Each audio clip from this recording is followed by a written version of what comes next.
Hi guys, how's it going? Welcome to part 4 of Let's Build a City on Cities Skylines PS4 edition.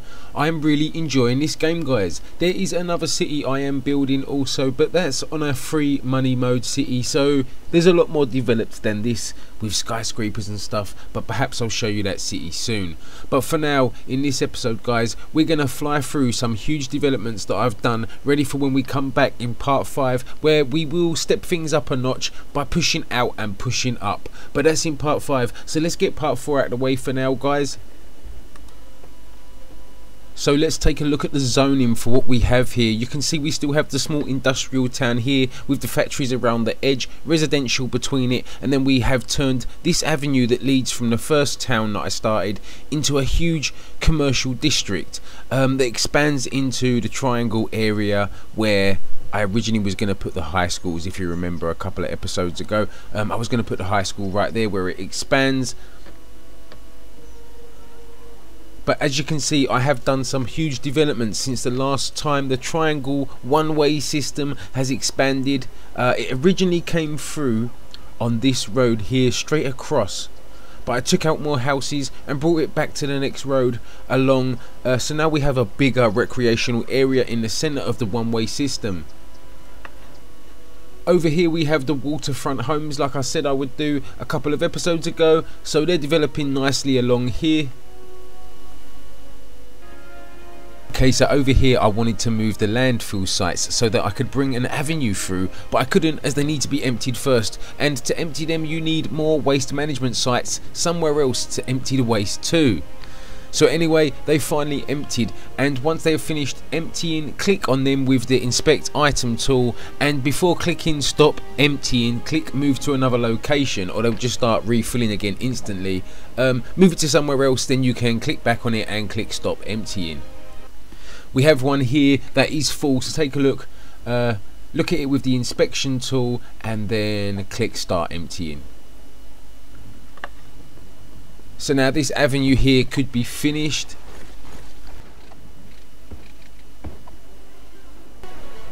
Next on the agenda for me was this problem with lack of workers for the industrial right here. So we went ahead and started using my first high density zones and got some high-rise housing estates in next to the industrial estate right here.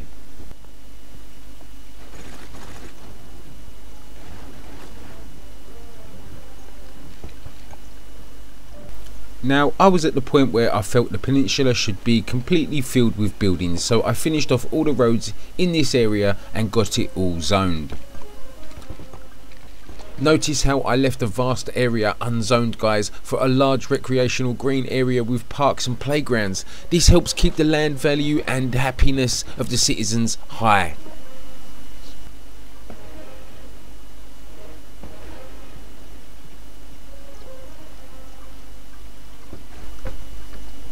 I noticed the industry demand was back up, so I filled this triangle area right here with industry, then later came back and placed some high-rise residential around it. Right the way along the riverfront here, on our newly finished section of avenue, I stuck in a huge commercial high street right up to our first high-rises growing on the top of the hill, and finished off the residential areas that we needed to zone right here. Next up, I really wanted to get this avenue that runs around the edge of the peninsula finished. So I went ahead and upgraded this small road here with the upgrade tool to a dual carriageway and then joined it up at the end. I done a little more upgrading on this road here so that it had a full loop of dual carriageway running right around the edge of the town, as you can see here guys. Then I saw all we had left to lay out and develop was this huge green area here, so I went in at lightning speed and tarmacked roads and zoning like there was no tomorrow. As you can see here, look how quick I was doing it. Super fast. Notice again guys how I left another vast area unzoned, ready for parks and recreational use. Remember, keeps your land value up and keeps your residents happy. But due to all the new development, we started losing power, so the only thing to do is build more plants. So some more wind turbines went in right away from the town in the furthest windiest hills I could find to let developments continue. So that's it. every corner of the peninsula is covered with developments or zoned ready for building. Now at this point you may want to let some of those new zones develop and funds to build up a little, because when we're ready guys, we're going to start investing in those highly needed services. Okay, once things are moving along and you have enough funds to invest heavily, I recommend a couple of $100,000 at least in the bank. Start by going through all the services from education to police and make sure you have good coverage of all services throughout your town guys. This is going to help once we start developing these areas to larger towns and the city, plus brings up the demand for residential, and it makes your town more desirable for people to move to.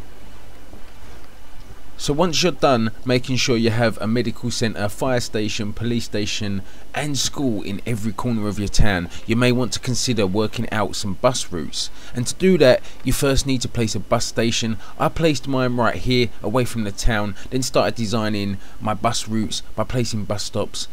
You can hit square to demolish your last stop, or you can push square on the line to delete the whole bus line. I do try to make bus routes have a purpose guys, like it will run from a residential area to a train station and then onto an industrial estate, something like that. Okay, if you're seeing this over your industrial estates, it means they need more workers. The best thing to do is place some high rise low wealth towers around your industry. So that's exactly what I did. I took out houses in this area by the Triangle industrial estate for some more residential high rise towers. And then got some more over in at the bigger industrial estate by the large intersection. While I was there guys, I hit 13,000 population milestone thanks to all the high rises that went in by the industry. So anyway, on with the high-rise estates. One thing to do that will help with noise pollution, especially near busy roads and industry, is to fill in all your little gaps with trees, and these act like sound barriers and helps bring the land value up. Also it helps with general pollution. You may also see little sick emojis with headphones appear above your homes. This means they are sick of noise. Get some trees around the buildings and that should fix the problem.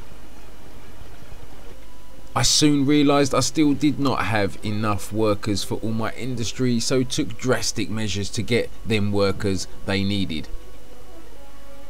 Here is a tip for your cemeteries. If they start filling up, you can build more cemeteries and start moving coffins to another location. That is one idea. Or how about burning them? Yep, you can place crematoriums as alternatives to a burial. I placed mine right next to the cemeteries. Yep, see, they're cooking up that human flesh good right there. Look at all that smoke. What a smell to live near. I feel sorry for the people in these little houses nearby, guys. So by now you should have a town that looks as substantial as this. Here is the view of what I got. Hope you have something that looks just as good. I love it. Look at that, guys. Everything is in place for where it needs to be for when we come back in part 5 and start accelerating developments. But there's a little more to do in this part, guys, before we go. So let's move on to that. No way, no way. Still not enough workers for the industrial estate. So one other thing to do is try to get a bus route that runs through your industrial estate and then through your residential areas to better connect people with the jobs. Hopefully that fixes the problem once and for all, but only time will tell. We'll have to come back later and see how things are doing. But then I noticed the industry on the other side was starting to lose workers. This is because my town is becoming too educated for the industry jobs, so I had to go ahead and cram in more high-rise, low-wealth buildings to cater for the industry work I have available in my town. Looking good, huh guys? We have a bunch of high-rise estates now providing workers for the vast amounts of industry we have at the Insomnia town. Oh yeah, and a fire caught my attention. Firemen there doing their job. Means we have fire coverage here, so that's all working as it should. Anyway, moving on. Here is some congestion issues, so we will be working on that soon, guys. But anyway, here is the zones for what we have so far. What is yours like, guys? Do you have anything similar? Let me know in the comments if you have, or post me a video. Post a video on your channel, guys, and let me know, and I'll take a look at what you have. I'd be so cool, it'd be so interesting to see what other people are at, what other stages people are at, through following my guides and my steps. So next up, it's time to upgrade some of the small single file roads on this one here that runs through from one side of town to the other. I'm going to upgrade to a dual carriageway. This one will be easy because there's no special structures in the way like parks or schools. If there is, you'll have to move them first and then put them back once you've upgraded the road. I then decided to make that avenue a commercial high street, so painted the streets blue along the whole stretch of avenue. Here we go. Look, I found some sick of noise emojis right here, so let's get some trees around those buildings and that should fix that.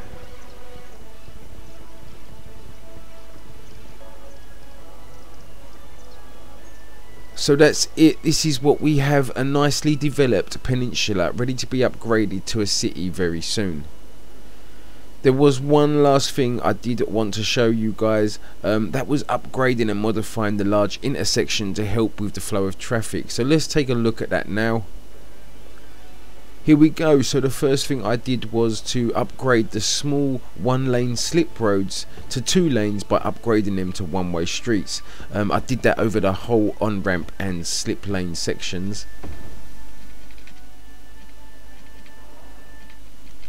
So then I wanted to try filtering some of this traffic from the highway straight into the high-rise and industrial estate here. So I went ahead and got some on and off ramps in the best way I could, any way I could that would make it work.